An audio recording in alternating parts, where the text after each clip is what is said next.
नमस्कार विद्यार्थ्यांनो, आज आपण बायनॉमियल थिअरम या चॅप्टरबद्दल माहिती पाहणार आहोत.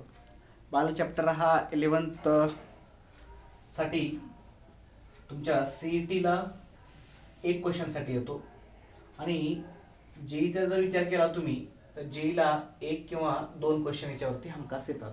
ओके, बोर्डसाठी हा चॅप्टर इतका इम्पॉर्टंट नाही आहे कारण 11वीच्या सिलेबसमध्ये हा चॅप्टर आहे, त्यामुळे बोर्डला काही हा चॅप्टर येणार नाही.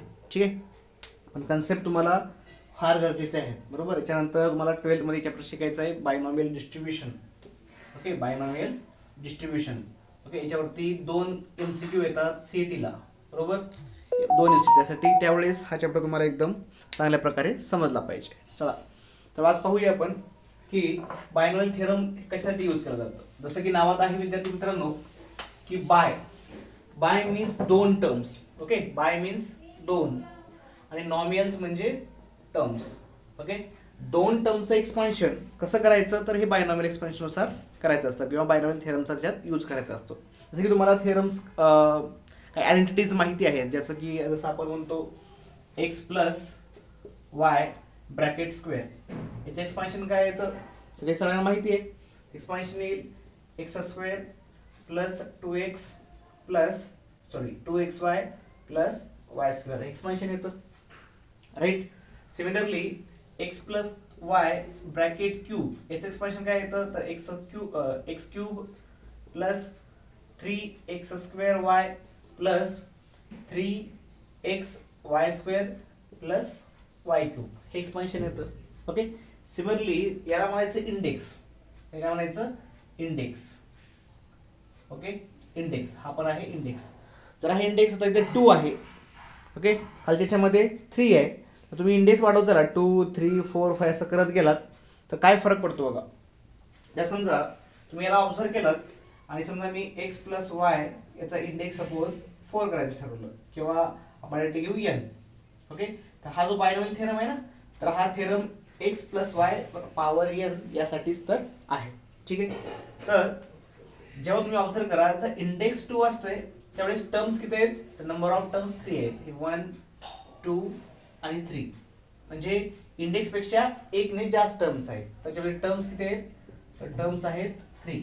याच्यामध्ये टर्म्स किती आहेत याच्यामध्ये टर्म्स 4 आहेत. 1 2 3 आणि 4 कारण इंडेक्स किती आहे 3 म्हणजे इंडेक्स पेक्षा एक ऑलवेज टर्म काय असते जास्त असते.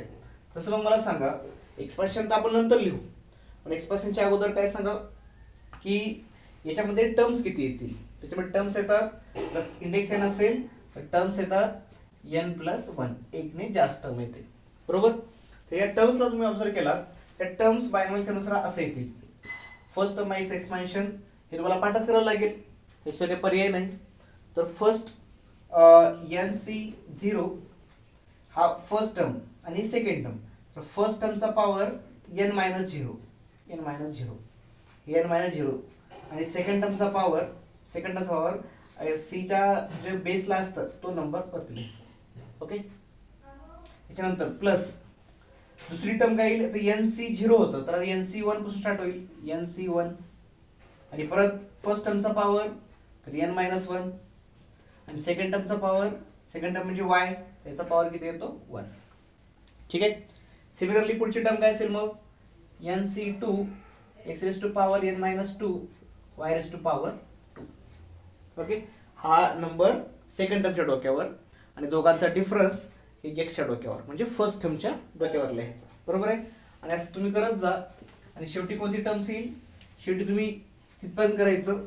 शेवटी n पासून स्टार्ट करायचं n पर्यंत. हे NC0 होतं, इथे NC1 आहे, NC2 आहे, असं करत करत शेवटी कुठपर्यंत जायचं तर NCn पर्यंत. आणि NCn नंतर फर्स्ट टर्मचा पॉवर किती येईल मग n मायनस n किती येतं 0 येतं आणि सेकंड टर्मचा पॉवर काय येतो तर इथला नंबर इथे येऊन जाईल. ओके, तर याचा हा एक्सपान्शन आहे. तर अशा प्रकारे आपण काय करू, एक्सपान्शन तुम्ही पाठ करून ठेवा. याच्यावरती क्वेश्चन आपण नेक्स्ट व्हिडिओमध्ये घेऊ किंवा याच व्हिडिओमध्ये कंटिन्यू करतो आणि मग आपण हा क्वेश्चन चॅप्टर पूर्णपणे याच्यावरती क्वेश्चन कसे आहेत पाहू किंवा हे जे 2 एक्झाम्पल लिहिलेत किंवा जे आयडेंटिटीज आहेत तुमच्याकडे तर या आयडेंटिटीचा प्रूफ हे कसं आलं त्याच्यानुसार येतो. ओके, आपण याचा यूज करून हे प्रूफ मी तुम्हाला पुढच्या लेक्चरमध्ये दाखवतो. ठीक आहे, थँक्यू.